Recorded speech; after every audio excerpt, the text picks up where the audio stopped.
get a second, and then we should know more. What about the running back situation with James and Darryl?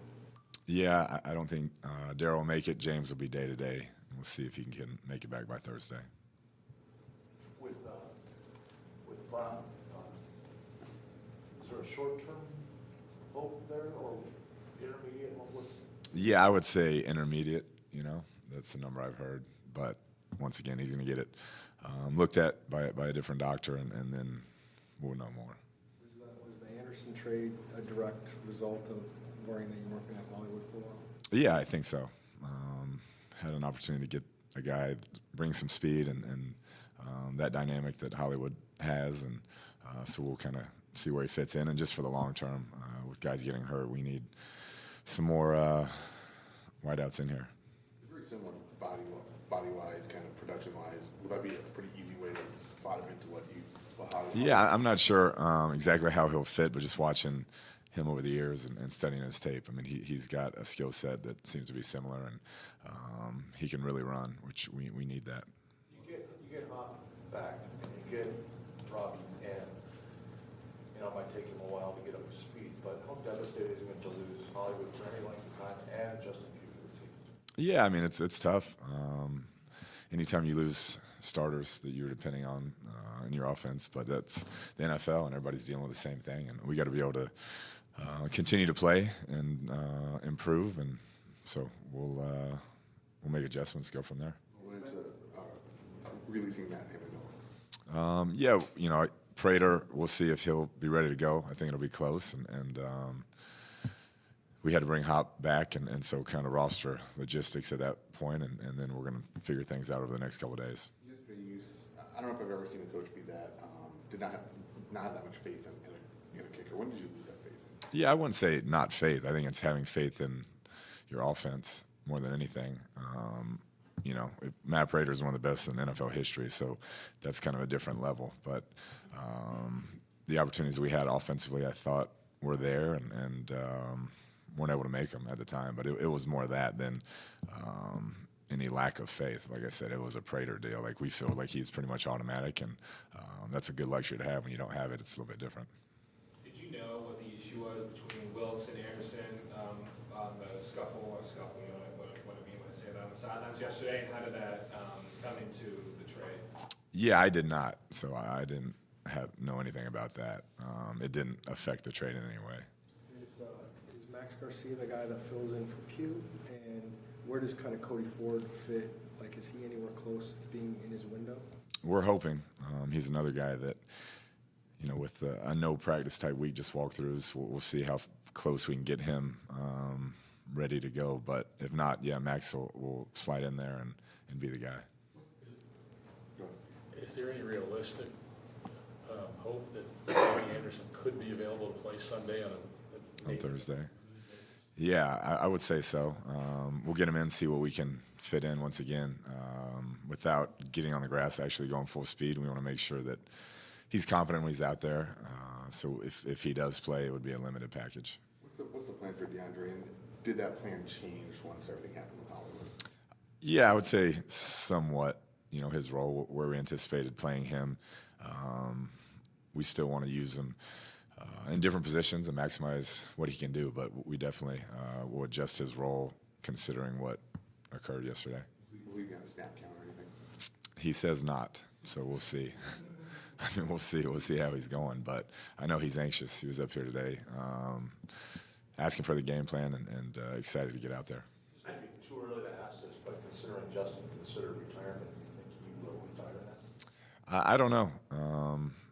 I know he had pondered it in the offseason, and he's got some other stuff going on, but it's just unfortunate that happened. Like I've said, he's been such a great piece since I've been here, filling in whatever spot we asked him to do. Great leader. He and DJ had great chemistry on that side of the ball, so you hate to see that happen to a guy like that.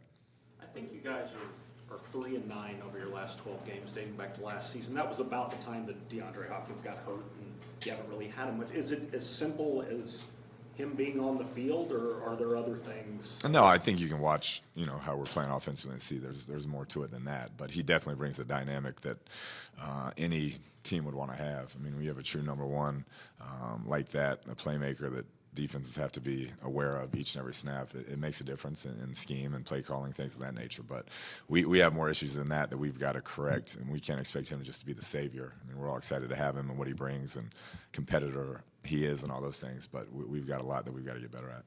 With Matt's situation, will you be looking at more kickers today and tomorrow? And the second part of that is, if you end up, how does that make it tougher even for a new kicker to get that whole procedure down pat in a very short time Thursday if they have to play? Yeah, they're a little different. I mean, they can still get some work kicking where we're not going to be in pads practicing things of that nature. So, yeah, we'll definitely be looking and see how Matt progresses. And that role is never easy. Those guys that come in on short notice and have to kick. But, you know, that's part of the job requirement. You're not ruling Trader out, though, yet. Not yet. No. What was the reasoning behind releasing Kennard? Just the young guys, you know, we felt like it was time. DK has been awesome, another guy, tremendous leader, person, all those things, great player for us. And he had some opportunities, too, that I think were better for him as we developed these young guys. So it was a deal that it was just time, but couldn't be more appreciative of that guy and what he brought to us. A lot of the young guys on defense have been showing up. They have been cornerbacks, even the rookie OLBs, and some other people, young guys. What does that give you hope for? When your offense is still struggling, your defense is keeping you good. No doubt. Yeah, it makes you, you know, on the offensive side of the ball, motivated, there's no doubt, to step up and play better. And watching those young guys practice the way they've worked together and grown each and every week, it's been fun to see. And they're playing hard and having fun, and it's a great mix with some of those veterans out there. I know points have been hard to come by recently. Have there been any thoughts or discussions about maybe switching up the play calling duties in regards to that? You know, I'm open to anything that helps us win and score more points. So we're going to see where everything goes. But, yeah, whatever it takes to win, I'm all for it. Coach, is there a point where guys just press too much and they just can't relax and play the game? Yeah, I would say so. I think just trying too hard, thinking too much, that happens at times. And we have too talented a group to kind of let that seep in, if you will. So at some point we got to start clicking and just making the routine plays. What's your process with bringing in somebody like Robbie? Could you reach out to some of his former coaches for insight? Yeah, we have one on staff.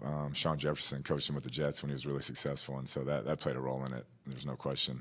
Just having that insight and the success he had with Coach Jefferson as his coach, we felt really good about that relationship and what it could be here. As you looked at the tape from yesterday, how would you evaluate overall the protection and the Kyler going through whatever it might be, and just seemed, you know, a lot of pressure there? Yeah, collectively, you know, I think when you lose a couple of those interior pieces like we did with Rodney not playing and then the Pugh going down, that's not ideal. And just when we had some opportunities to make plays in crucial situations, I didn't feel like we did. And it's just kind of been the theme of the season for all of us, coaches and players. We have to find a way in those moments to make the plays and score points. Is it 50-50 with Rodney Thursday? Yeah, you know, I think it'll be close. I don't know if it's 50-50, but it'll be close. He didn't feel great Sunday when we got him out there, and so we'll see how he feels the next couple of days. The way the first drive went, the way the second drive was going, in that moment, did it feel like things were finally starting to click early? You know, I like the mix that we had going, like the rhythm.